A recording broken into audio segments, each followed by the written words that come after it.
बहुत समय पहले की बात है।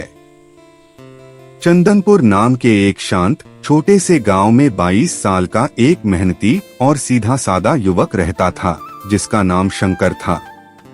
वह ईमानदार था, पर उसकी जिंदगी संघर्षों से भरी थी। हर सुबह वह काम की तलाश में गांव और बाजार के बीच भटकता, कभी मजदूरी तो कभी दिहाड़ी, जो मिल जाए वही करता। शाम को जो कमाता उसी से अपना पेट भरता और अगले दिन फिर मेहनत के लिए निकल पड़ता। एक दिन जब वह पूरे दिन काम न मिलने से निराश होकर घर लौट रहा था, तभी पीछे से एक कमजोर सी आवाज आई, अरे बेटा, क्या यहाँ कोई मजदूर मिलेगा? शंकर ने मुड़कर देखा, एक बूढ़ा आदमी खड़ा था। झुकी कमर, सफेद बाल और कंधे पर 3 भारी बोरियां। शंकर ने तुरंत कहा, जी मैं काम कर सकता हूँ। क्या करना है? बुजुर्ग मुस्कुराए और बोले, मुझे इस पहाड़ी रास्ते से अगले गांव तक जाना है। 2 बोरियां मैं उठा सकता हूँ, लेकिन तीसरी बहुत भारी है। अगर तुम इसे उठा लो तो मेहनताना में तुम्हें 3 सोने के सिक्के दूंगा। सोने का नाम सुनते ही शंकर चौंका, पर शांत रहा। उसने बोरी उठाई तो वह बहुत भारी थी। बुजुर्ग बोले, इसमें पीतल के सिक्के हैं। शंकर ने बिना शिकायत बोरी कंधे पर रखी और चल पड़ा। चलते चलते वे नदी किनारे पहुँचे। शंकर पानी में उतरकर बोरी लेकर पार जाने लगा। तभी बूढ़ा किनारे रुक गया और बोला, बेटा, मैं बूढ़ा हूँ, 2 बोरियां लेकर नहीं उतर सकता। अगर तुम एक और बोरी उठा लो तो 3 और सोने के सिक्के दूंगा, लेकिन इसमें चांदी के सिक्के हैं। अगर तुम भाग गए तो मैं पकड़ नहीं पाऊंगा। शंकर ने दृढ़ आवाज में कहा, मैं मेहनत करता हूँ, चोरी नहीं। और दूसरी बोरी भी उठाकर पार कर दी। आगे पहाड़ी चढ़ाई आई। बूढ़ा फिर रुक गया और बोला, बेटा, यह आखिरी बोरी असली सोने से भरी है।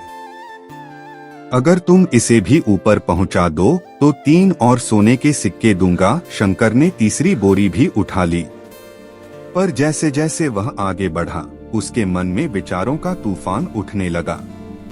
उसने सोचा, अगर मैं भाग जाऊं तो इतनी दौलत मिल जाएगी, मेरी गरीबी खत्म हो जाएगी, जिंदगी आसान हो जाएगी, बूढ़ा तो मुझे पकड़ भी नहीं पाएगा।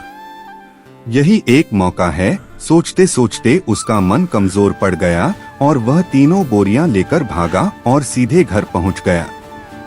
सांस संभालकर जैसे ही उसने बोरियां खोली तो अंदर सोना चांदी नहीं, बल्कि सिर्फ पत्थर थे। दूसरी बोरी खुलती है, उसका दिल बैठ गया। चेहरा निराश। तभी तीसरी बोरी में एक चिट्ठी मिली।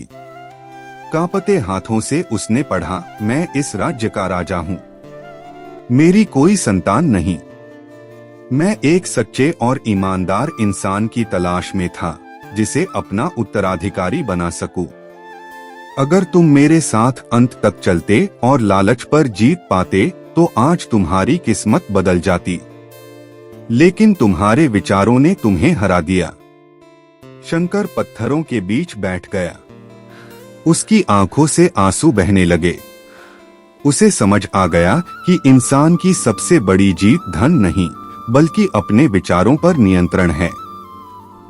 एक पल की गलत सोच सालों की ईमानदारी को मिटा सकती है।